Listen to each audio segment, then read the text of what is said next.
Assalamualaikum warahmatullahi wabarakatuh. Nama saya Sekarah Syahidah dari kelas 11 Ummu Habibah. Hari ini akan menceritakan tentang Syekh Yusuf Abul Mahasin Tajul Khalwati Al-Makassari. Di tanah Sulawesi Selatan, di sebuah kerajaan yang kuat dan berpengaruh bernama Goa, lahirlah seorang anak pada tahun 1626. Anak ini kelak tidak hanya dikenal di Nusantara, tetapi juga hingga ke Afrika. Namanya adalah Syekh Yusuf Abul Mahasin Tajul Khalwati Al-Makassari. Sejak kecil, Yusuf hidup di lingkungan bangsawan, namun ia tidak tertarik pada kemewahan atau kekuasaan. Ia lebih sering terlihat mendekati para ulama, mendengarkan pelajaran agama, dan merenungkan makna kehidupan. Dari sinilah terlihat bahwa jalan hidupnya akan berbeda.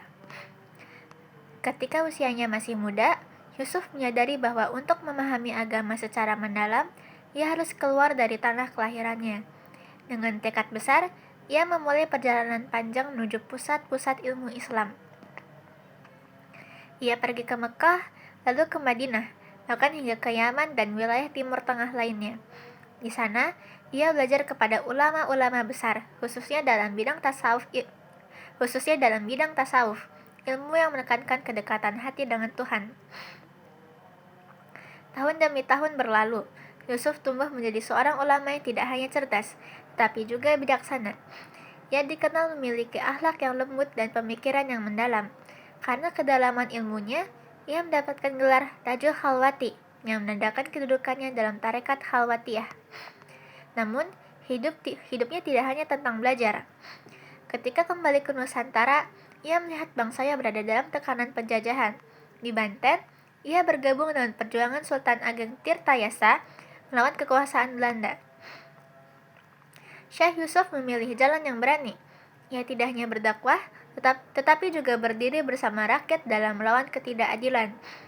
Baginya, agama bukan hanya tentang ibadah, tetapi juga tentang keberanian menegakkan kebenaran.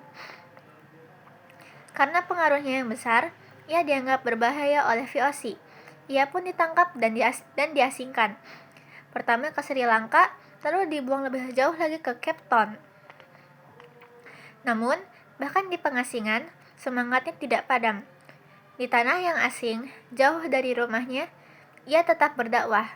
Ia mengajarkan Islam, membimbing masyarakat, dan menyebarkan nilai-nilai kebaikan. Dari seorang buangan, ia justru menjadi cahaya bagi banyak orang. Hingga akhirnya pada tahun 1699, Syekh Yusuf wafat di Cape Town. Meskipun jauh dari tanah kelahirannya, namanya tetap hidup, baik di Indonesia maupun di Afrika Selatan.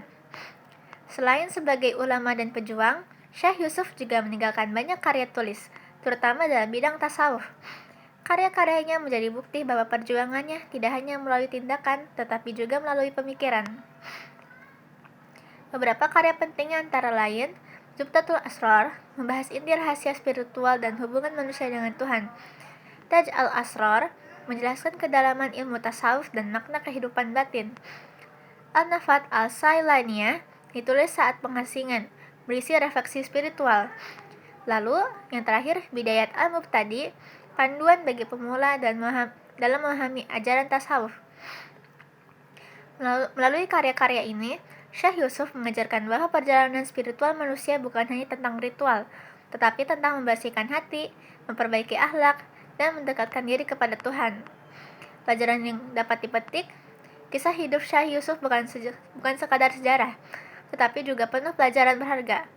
Yang pertama, ilmu harus diperjuangkan. Ia rela meninggalkan rumah dan menempuh perjalanan jauh demi ilmu. Artinya, kesuksesan butuh usaha dan pengorbanan. Lalu yang kedua, berani membela kebenaran. Ia tidak diam saat melihat penjajahan. Kita harus berani melawan ketidakadilan sekecil apapun itu. Lalu yang ketiga, ilmu harus disertai akhlak. Ia bukan hanya pintar, tetapi juga rendah hati. Artinya, ilmu tanpa akhlak tidak akan memberi manfaat. Lalu yang keempat, tidak menyerah dalam keadaan sulit. Beliau diasingkan jauh dari tanah air, tidak membuatnya berhenti. Artinya, kondisi sulit bukan alasan untuk menyerah.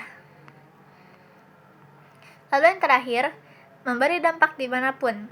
Bahkan di Afrika Selatan, ia tetap berdakwah dan berpengaruh. Artinya, kebaikan bisa dilakukan di mana saja, tidak terbatas tempat. Dari Goa hingga Cape Town, perjalanan hidup Syekh Yusuf adalah kisah tentang keberanian, ilmu, dan keteguhan hati. Ia bukan hanya milik satu daerah atau satu bangsa, tetapi milik dunia. Dan mungkin pelajaran terbesarnya adalah ini, bahwa satu orang dengan niat yang tulus bisa meninggalkan jejak yang begitu besar dalam sejarah. Sekian dari saya, terima kasih. Wassalamualaikum warahmatullahi wabarakatuh.